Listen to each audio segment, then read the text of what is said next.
தென்பெண்ணை ஆற்றில் ஏற்பட்டுள்ள வெள்ளப்பெருக்கினால் பாகூர் பகுதியில் உள்ள 20க்கும் மேற்பட்ட கிராமங்கள் தீவுகளாக மாறியுள்ளன. சாத்தனூர் அணையில் இருந்து திறக்கப்பட்ட 1.70 லட்சம் கன அடி நீர் தென்பெண்ணை ஆற்றில் பெருக்கெடுத்து ஓடியது.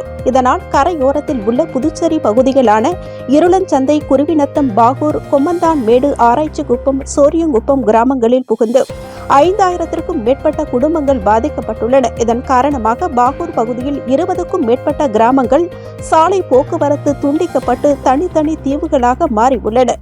வெள்ளத்தில் இருந்து தப்பிக்க பலர் வீட்டின் மாடிகளில் தஞ்சம் அடைந்துள்ளனர். வீடுகளில் இருந்து வெளியேற்றியவர்கள் முகாம் மற்றும் அருகில் உள்ள உறவினர்கள் வீடுகளில் தஞ்சம் அடைந்துள்ளனர். மேலும் புதுச்சேரி கடலூர் சாலையை வெள்ளம் சூழ்ந்துள்ளதால் போக்குவரத்து தடை செய்யப்பட்டுள்ளது.